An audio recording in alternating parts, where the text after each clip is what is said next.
गुरु परंपरां वाक्यकारं वररुचिं भाष्यकारं पतंजलिं पाणिनिं सूत्रकारं च प्रणतोऽस्मि मुनित्रयम्। मित्राणि नमो नमः। आज के इस पाठ में आपका स्वागत है। मित्रों, आज हम पढ़ने जा रहे हैं स्त्री प्रत्यय प्रकरण के अंतर्गत नीश प्रत्यय को। अभी नीश प्रत्यय के दो सूत्र और शेष रह गए हैं, जिसमें पहला सूत्र है जाते स्त्री विषयादयो पदार्थ और दूसरा सूत्र है तो मनुष्य जाते हैं। ये दो सूत्र पढ़ने हैं। और जाते स्त्री विषयादयो पदार्थ, इस सूत्र के अंतर्गत कुछ वार्तिक भी आए हैं, उनको पढ़ना है। अब मैं समझ सकता हूं कि यह जो सूत्र है, यह स्त्री प्रत्यय प्रकरण का एक अंतिम दिग्गज सूत्र है। बस इसके पश्चात स्त्री प्रत्यय प्रकरण में कोई इस प्रकार का व्याख्यान नहीं होगा, जैसा कि इस सूत्र का विशिष्ट व्याख्यान होने जा रहा है। इस सूत्र को बड़ा ध्यान से पढ़िएगा। इस सूत्र में आया हुआ ये जो शब्द है जाते है, ये जाति शब्द, इस जाति शब्द को लेकर के बहुत विचार हैं। वो सभी विचार आपके सम्मुख हम प्रस्तुत करेंगे। जाति को लेकर के भैया शुरू से ही विचार होते रहे हैं। ये आजकल ही नहीं हो रहा है, पहले से भी सब हो रहा है। तो जाति स्त्री विषयादयोपधात, इस सूत्र को पाणिनि जी ने रचा। इस सूत्र से नीश प्रत्यय का विधान किया पाणिनि जी ने। सूत्र के पद पदार्थ को थोड़ा देख लीजिए। जाते है अस्त्री, इसको थोड़ा एक साथ करिएगा क्योंकि समास है। अस्त्री विषयात अयोपधात, ठीक है, इतने सारा इसमें परच्छेद है। जाते है और अस्त्री विषयात, इसका अर्थ किया गया है जातिवाची यन न स्त्रियाम। इसका अर्थ समझने की कोशिश करें कि जातिवाची प्रातिपदिकम जातिवाची प्रातिपदिक हो, किंतु वह न स्त्रियाम, है ना, नियतम, यहां तक एक साथ ले लो, न स्त्रियाम नियतम, वो स्त्रीलिंग में नियत नहीं होना चाहिए। स्त्रीलिंग में नियत नहीं होना चाहिए, वो स्त्री में नियत नहीं होना चाहिए का तात्पर्य क्या है? वो शब्द नित्य स्त्रीलिंग नहीं होना चाहिए। सर देख रहे हो ना? हाँ, डायग्राम भी देखते जाइए साथ ही साथ। तो जातिवाची प्रातिपदिकम है, यत जातिवाची प्रातिपदिकम, वो न स्त्रियाम नियतम, वो स्त्रीलिंग में नियत नहीं होना चाहिए। कहने का मतलब है ऐसा शब्द नित्य स्त्रीलिंग ना हो। ठीक है। और शर्त में लिखा साथ ही साथ अयोपधम, अयोपधम, उसके ऐसे शब्द के जो जातिवाची प्रातिपदिक हो, स्त्रीलिंग में नियत ना हो, वो प्रातिपदिक अयोपधम यकार उपधा वाला भी नहीं होना चाहिए। तब क्या होता है? ततः ऐसे प्रातिपदिक से स्त्रियाम नीश स्यात्, स्त्रीलिंग में नीस कर लेना चाहिए ऐसे प्रातिपदिक से। प्रश्न उठता है जी, ये जातिवाची प्रातिपदिक, तो जाति से हम क्या ले रहे हैं? तर्क शास्त्र में जो प्रसिद्ध जाति है, जिसे सामान्यम नाम से कहा जाता है, नित्यम अनेकानुगतम एकम सामान्यम, नित्य होते हुए अनेक में अनुगत है जो एक, तर्क शास्त्र में ऐसी प्रसिद्ध जाति गृहीत होती है। वह है गोत्व, है महिषीत्व, इस प्रकार की जाति। तो क्या वैसी जाति लेने से यहाँ व्यवस्था बनेगी? तो भाष्यकार का कहना है वैसी जाति लेने से व्यवस्था नहीं बनेगी। केवल वैसी ही जाति लेंगे तो व्यवस्था नहीं बनेगी। मैं क्या कह रहा हूं, शब्दों को ध्यान देना। यदि तर्क शास्त्र प्रसिद्ध जाति को ही सर्वत्र यहाँ हूबहू स्वीकार कर लिया जाए, तो जाते स्त्री विषयादय उपधात का कोई कोई मतलब नहीं है। इससे बहुत प्रकार की लक्ष्य सिद्धि नहीं होने वाली। इसलिए यहाँ पर भाष्यकार ने चिंता करके एक वार्तिक लिखा। देखिए, सूत्रकार ने जाति शब्द लिख दिया, चिंता भाष्यकार को करनी पड़ी है। ठीक है, भाष्यकार सूत्रकार के आशय को बतला रहे हैं और उन्होंने उसके लिए एक वार्तिक लिखा जाति को समझाने के लिए, जिसको कहा जाता है श्लोक वार्तिक। मैंने उस श्लोक वार्तिक को यहाँ पर इन 4 चरणों में निबद्ध कर दिया है, पर थोड़ा अलग अलग लिख दिया है समझाने के हिसाब से। सबसे पहले लिखा है आकृति ग्रहण जाति, जाति का प्रथम लक्षण है। जाति का द्वितीय लक्षण है लिंगानाम न च सर्वभाग सकृद आख्यात निर्ग्राह्या। कहने का तात्पर्य क्या है? इस श्लोक का पहला चरण में पहला लक्षण है, दूसरे और तीसरे चरण में दूसरा लक्षण है। इसलिए आकृति गृह्णा जाति इति प्रथमं लक्षणम, लिंगानां च न सर्वभाग सकृदाख्यात निर्ग्राह्या इति द्वितीयं लक्षणम, तृतीयं लक्षणम अस्ति गोत्रं च, चौथा लक्षण है चरणैः सह। तो लास्ट का जो चौथा पाद है, उस चौथे पाद में इस श्लोक के 2 लक्षण छिपे हुए हैं, गोत्रंच और चरणैः सह। यहां पर आप देखेंगे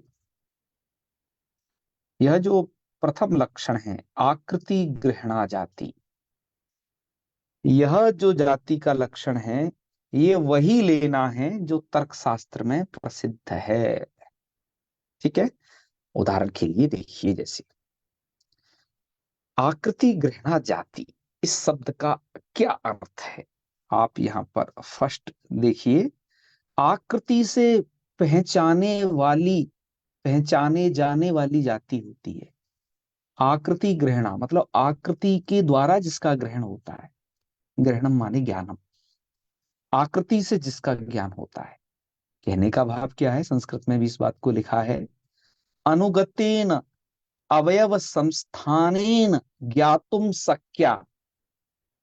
जो उसमें अनुगत अवयव संस्थान है उससे जो जानी जाए। कहना क्या चाह रहे हैं? अनुगत अवयव संस्थान, अवयव संस्थान माने अवयवों का समूह। तो वो देखिए, माने कि गाय है, ठीक है, गाय के अवयव संस्थान आप देखते हैं ना, तो उसके 2 सींग हैं, उसके गलकंबल है, उसकी पूंछ है। हम्म, तो ये सब जो चीजें आप देखते हो अवयव संस्थान, एक जगह आप गाय को देख करके क्या कर लेते हो हैं? एक जगह आपने आकृति ज्ञात कर ली कि यह गाय की आकृति होती है ऐसी, तो दूसरी गाय में, तीसरी और चौथी गाय में आपको जाकर के बतलाना नहीं पड़ता कि देखियो ये गाय है, ये भी गाय है, और भैया ये भी गाय है। ऐसा बताना पड़ता है क्या? नहीं। आपने एक जगह गाय देख ली, आप दूसरी जगह गाय को अपने आप बता लेते हो, नहीं देखो ये गाय है, बता लेते हैं ना। इसी को कहा जाता है तर्क शास्त्र में आकृति ग्रहणा जाति। अर्थात आकृति से पहचाने जाने वाली जो होती है वो जाति होती है। अनुगतेन अवयव संस्थानेन ज्ञातुम शक्या सा जाति।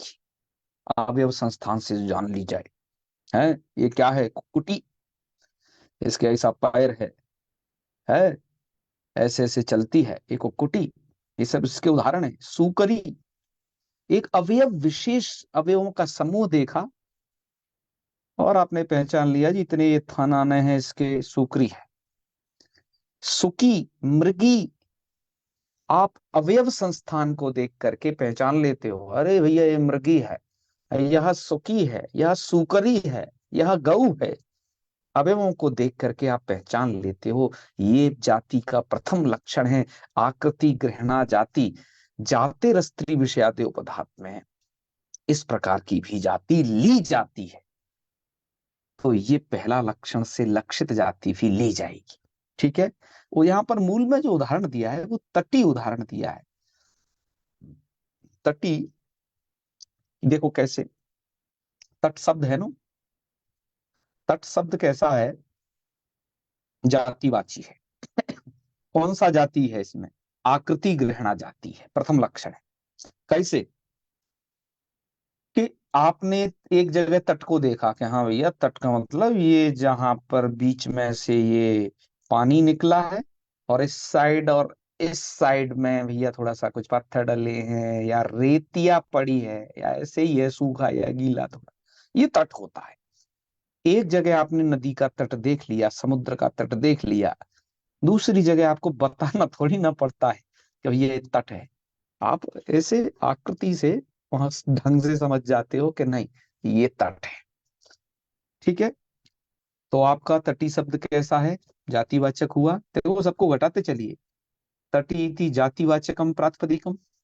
ठीक है। नित्य स्त्रीलिंगम न, और वो नित्य स्त्रीलिंग नहीं होना चाहिए, तटी नित्य स्त्रीलिंग नहीं है, क्योंकि ये पुल्लिंग भी होता है और नपुंसकलिंग भी होता है, ये तट और तटम भी होता है। यकारो पद नहीं होना चाहिए, समझे ना।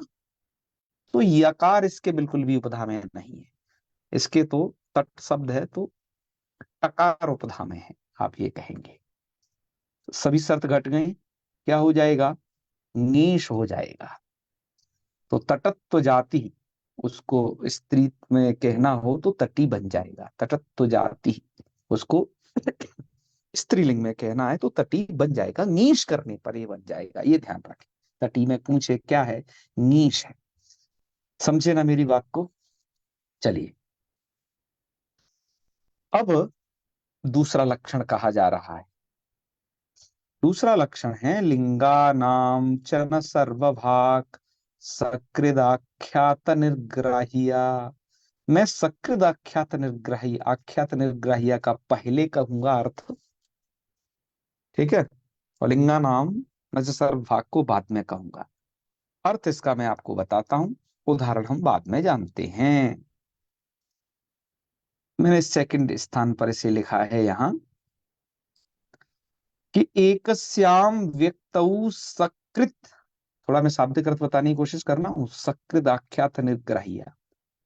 एकस्याम व्यक्तौ, एक व्यक्ति में, सकृत माने एक बारम, आख्यातेन अर्थात उपदेशेन, कहने का तात्पर्य क्या हुआ, एक व्यक्ति में आपने एक बार बता दिया है, आख्यात कर दिया, उपदेश कर दिया, तो व्यक्त्यंतरेपि दूसरे वाले व्यक्ति में उपदेशम बिना निर्ग्राह्या, उपदेश के बिना भी वो निर्ग्राह्य हो, अर्थात सुग्राह्य हो। निर्ग्राह्य का अर्थ है सुग्राह्य, वह भी जाति होता है। कैसे, जैसे एकस्याम व्यक्तौ वृषलत्वे ब्राह्मणत्वे वोपदिष्टे, एक व्यक्ति में आपने बता दिया कि भैया ये वृषल है, वृषल माने सूत्र है, या फिर किसी एक व्यक्ति में बता दिया कि नहीं यह जो है ब्राह्मण है। तो फिर उसके अपत्य में, माने कि उसके पुत्र में या फिर उसके भाई में ये बताना थोड़ी ना पड़ता है कि नहीं ये भी वृषल है, नहीं यह भी ब्राह्मण है, ऐसा बताना पड़ता है क्या, फिर नहीं। एक व्यक्ति में बता देने से जो उसके संबंधी हैं, रक्त संबंधी, उन सब में अपने आप व्यक्ति समझ लेता है कि यह वृषल है तो ये भी वृषल होगा, ये भी वृषल होगा, और ये वृषली होगी, लगा लिया जाता है ना। इसी तरीके से एक व्यक्ति में बता दिया कि अरे ये तो ब्राह्मण है, तो अपने आप पता लग जाएगा अगर इसके मतलब पिता भी ब्राह्मण होंगे, इसके जो पुत्र है वो भी ब्राह्मण होंगे, अपने आप कह दिया जाता है। ठीक है।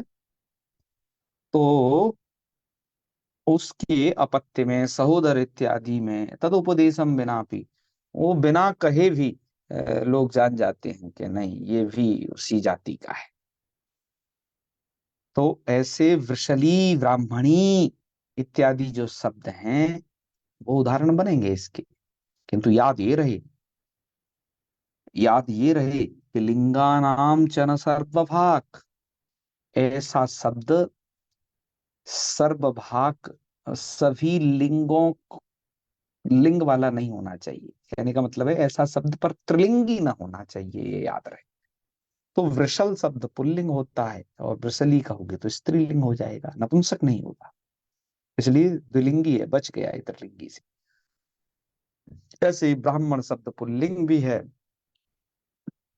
और आप उससे यदि नीज करेंगे तो स्त्रीलिंग भी हो जाएगा, नपुंसक लिंग नहीं होगा। है ये इसमें है। तो ये दोनों जाति के लक्षण देखे, पहला वाला और ये दूसरा वाला। दूसरे वाले में अंतर क्या है? पहले वाले जाति लक्षण से आकृति ग्रहणा जाति से हम जाति का निर्णय वृषली और ब्राह्मणी में नहीं कर सकते हैं। कैसे? अवयव संस्थान जो होते हैं ना, शरीर के बनावट, वो जो है एक जैसे ही होते हैं। मतलब नाक कान हाथ पैर ना बाल आल, ये सब चीज जो है, जो वृषल के भी वही है, ब्राह्मण के भी वही है, क्षत्रिय वैश्य के भी वही है ना, लगभग एक ही जैसे होते हैं लगभग। तो उससे निर्णय नहीं किया जा सकता है कि यह जो है, एक जगह तुम बता दोगे किसी मनुष्य में कि ब्राह्मण होता है, तो वे उससे नहीं निर्णय हो सकता है अवयव संस्थान से। इसलिए पहला वाला जाति लक्षण से काम नहीं चल सकता था। इसलिए सकृद आख्यात निर्ग्राह्या लिंगानाम चन सर्वा के द्वितीय जाति लक्षण कहना पड़ा। कहाँ के लिए?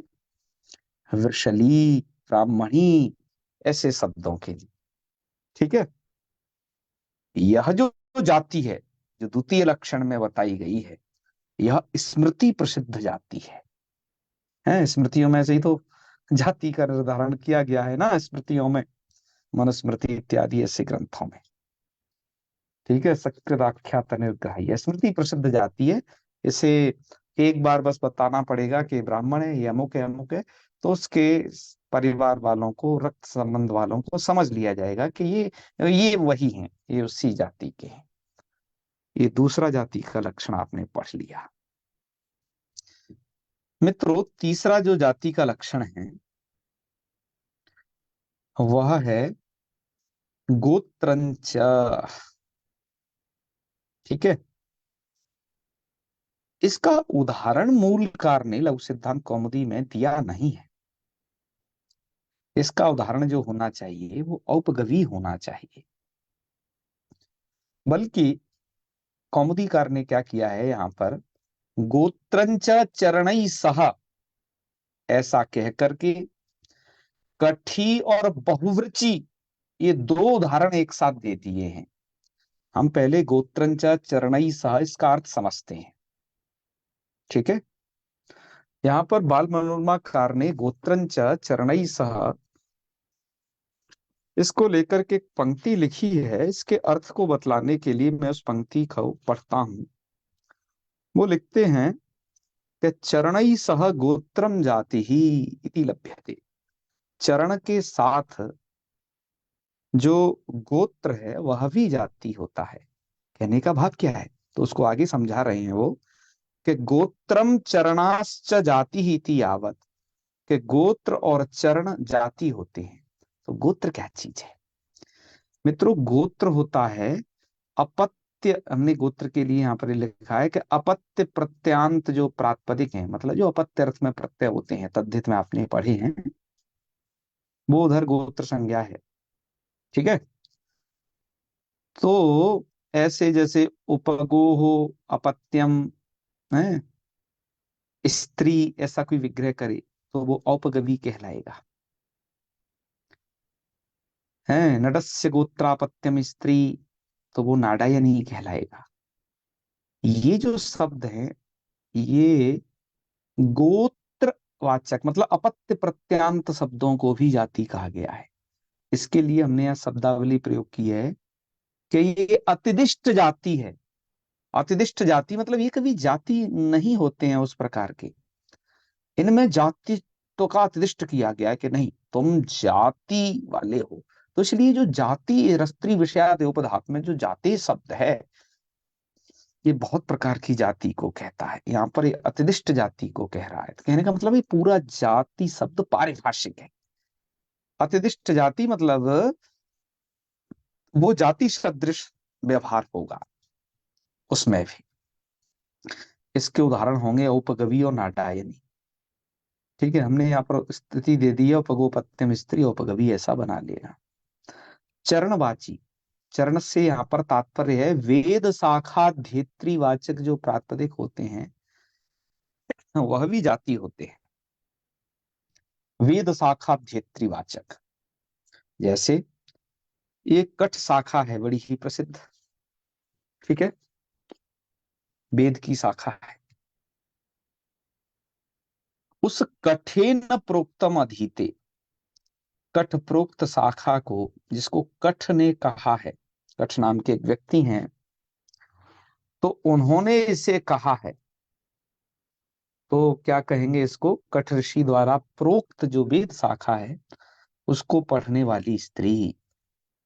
तो ये यहाँ पर वेद शाखा धेत्रीवाचक पद है कठ, उसको पढ़ने वाली स्त्री, कठ शब्द से ईस कर लेना, कठ ही बना लेना। ठीक है, दूसरा उदाहरण दिया है बहुवृचि। बहुवृचि मतलब बहवः ऋचो यस्यासा, मतलब बहवः ऋचो अध्येतव्या यस्यासा, अर्थात बहुत सारी ऋचाओं का अध्ययन करने वाली। या फिर ये कहिए बहुवृच संज्ञा वेद की है, ठीक है, तो ऋग्वेद का अध्ययन करने वाली स्त्री बहुवृच संज्ञा, क्योंकि उसमें बहुत सारी ऋचाएं, इसलिए बहुवृच ऋग्वेद की एक संज्ञा है। तो बहुत सारी ऋचाओं का अध्ययन करने वाली स्त्री, या फिर सबसे सही अर्थ ये करिए ऋग्वेद का अध्ययन करने वाली स्त्री, उसे क्या कहा जाएगा, बहुवृची कहा जाएगा। भाष्यकार ने ये उदाहरण दिए, गोत्रंच चरण ईसा। टीकाकारों ने इसे अनवरत रूप से काश्यकाकार से लेकर के यहां तक लिखा, कौमुदी तक। इन दो उदाहरणों से ये बात बहुत स्पष्ट हो जाती है, कठी इस उदाहरण से और बहुवृची इस उदाहरण से ये बात स्पष्ट हो जाती है कि पुरा काल में स्त्रियां वेदाध्ययन करती थीं। ठीक है, और इसके उद्धरण मिलते हैं। मैं जो कह रहा हूं इस बात को थोड़ा ध्यान से सुनना। लगभग सारे टीकाकारों ने यहां एक जैसी ही बात लिखी है। एक यम स्मृति का श्लोक दर्शाया है सभी टीकाकारों के, पुरा कल्पे तु नारीणाम मौंजी वंदनमिष्यते। मैंने यम स्मृति को खैर देखा नहीं है, मेरे पास स्मृति संग्रह है, मैं अवश्य देखूंगा। ब्रह्मी व्याख्याकार ने ये कहाँ है यम स्मृति में, ऐसा क्वेश्चन मार्क करके छोड़ दिया है, आगे का कार्य हम लोगों का है, हम उसे देखें। श्लोक ये है, पुरा काले ही नारीणाम मौंजी वंदनमिष्यते, और दूसरी लाइन है अध्यापनम च वेदानाम सावित्री वचनम तथा। पुरा काल में मतलब देखो यम स्मृतिकार क्या कह रहे हैं, यम स्मृति अपने से भी और पुरानी बात कर रहे हैं। कहने का मतलब यह है कि यम के समय में ये चीज समाप्त प्राय हो गई थी। ठीक है, यम स्मृति का जो काल रहा है उस टाइम पर ये बात समाप्त प्राय हो गई थी। इसलिए कहा, कह रहे हैं वो कि पुरा कल्पितु नारीणाम मौंजी बंधन मिष्यते। पुरा कल्प में माने कि बहुत पुराने जमाने की बात है कि नारीणाम मौंजी बंधन मिष्यते, नारियों का मौंजी बंधन होता था। मौंजी बंधन क्या है, आप ये देखते हो ब्रह्मचारी लोग मूंज की मेखला बांधते हैं कमर में, देखा है ना, उपनयन के प्रसंग में ये सब आता है। और अध्यापनम च वेदानाम, और वेदों का वो अध्यापन कराती थी। ध्यान दीजिए, पढ़ने की बात नहीं की जाए, पढ़ती ही थी, वो पढ़ाती थी।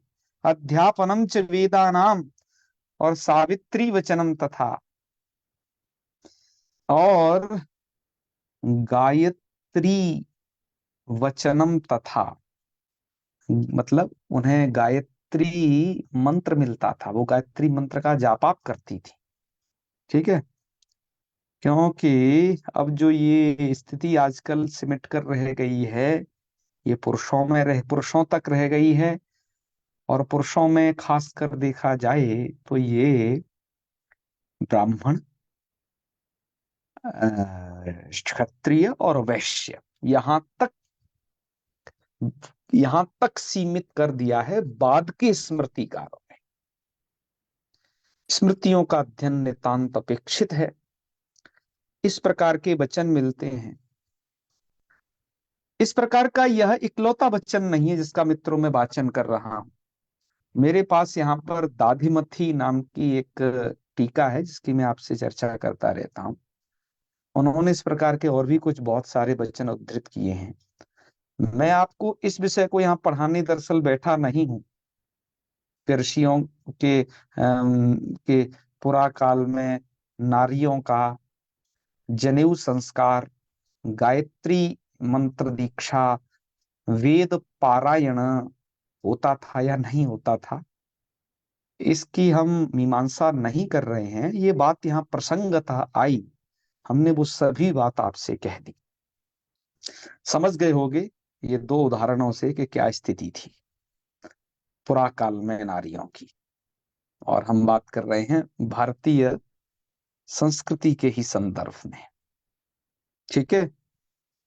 आप यदि कहेंगे तो ऐसे विषयों पर भी अलग से थोड़ा सा हम निबंध लिख लेंगे, जिससे आप जो कुछ भी किसी को बताएं शास्त्र सम्मत बताएं। ठीक है। बहुत सारी स्मृतियों का निचोड़ हम लिख देंगे। हाँ, तत्वोधनीकार एक जगह भले ही सहमत नहीं है इस प्रकार के एक व्याख्यान से, वो जान लीजिएगा क्या कैसे है वो वहां। मैंने आपसे अब तक जाति रस्त्री विषयादेवधात इस सूत्र का व्याख्यान यहाँ पर प्रस्तुत किया,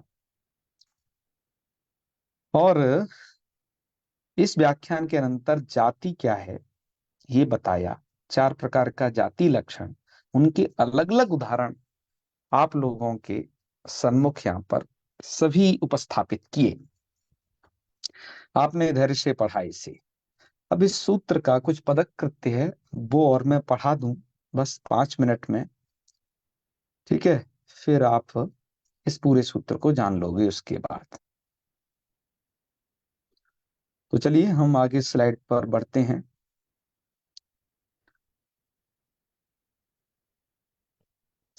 आगे इतने उदाहरण पढ़ करके अब हम चर्चा कर लेते हैं कि इस सूत्र में जाते रस्त्री विषयाद्योपधात में जाते हैं क्यों कहा है, अमुक अमुक पद क्यों कहा, इस सब का विवेचन है।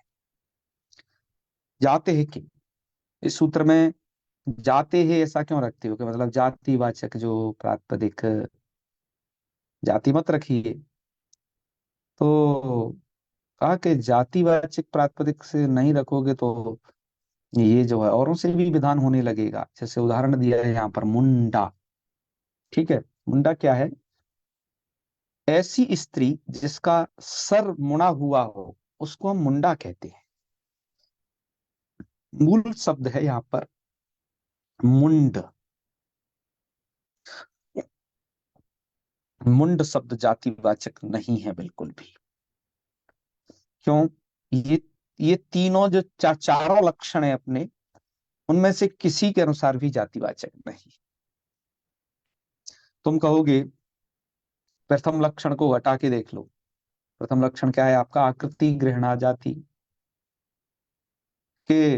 आकृति गृहणा जाति अर्थात जहां एक बार जैसे गायक में गोत्र बतला दिया गया तो आप सब जगह गोत्र समझ लेते हो, ऐसे हम मुंडक तो एक जगह बता दें कि भैया ये जो जिसका सर मुड़ा होता है वो जो है स्त्री होती है या वो पुरुष होता है, ऐसा कुछ बता दें आपको, तो उससे आप समझ नहीं पाओगे। क्यों? कभी सर मुड़ा होता है, कभी नहीं भी मुड़ा होता है। ठीक है। सिर मुड़ाने और न मुड़ाने से जो अवयव संस्थान है, शरीर की आकृति वो तो एक जैसी रहती है, उसमें कोई अंतर पड़ता ही नहीं है। और बहुत सारों का तो बुढ़ापे में ऐसे ही सर मुड़ जाता है, बाल ही नहीं होते हैं।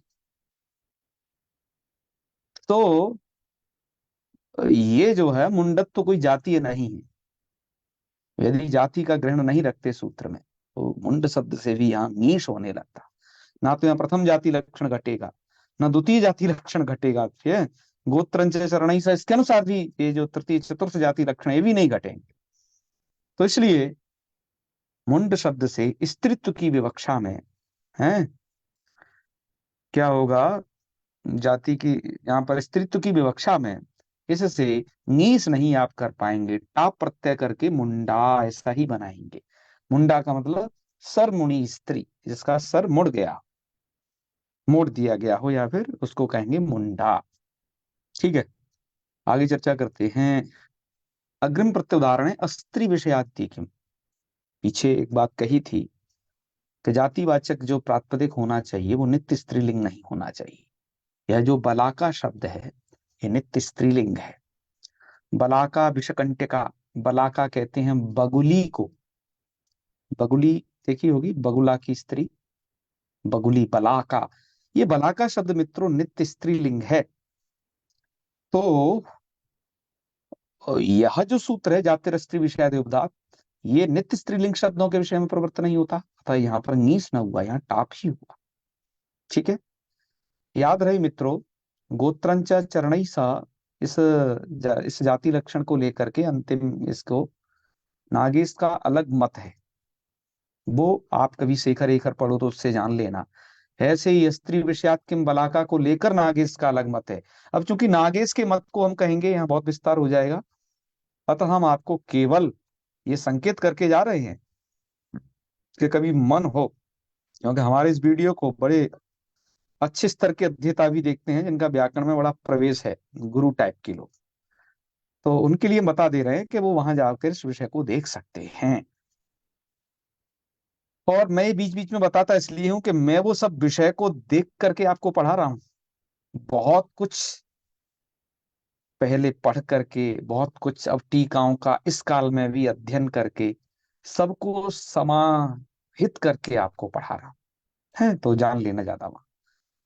जाति स्त्री विषयादि उपधात में एक शर्त रखी थी कि जातिवाचक शब्द जो कि नित्य स्त्रीलिंग नहीं होना चाहिए, वो शब्द यकार उपधा वाला भी नहीं होना चाहिए। अब आपका ये जैसे क्षत्रिय शब्द है, इसके यकार उपधा में है, क्योंकि अंतिम अल हो गया, यकार उत्तरवर्ती यकार उससे पूर्ववर्ती हो गया य, तो ये यकारोपद है। इसलिए क्षत्रिय जाते स्त्री क्षत्रिया बनेगा, यहाँ आप कभी क्षत्रिय मत बना लेना नीस करके।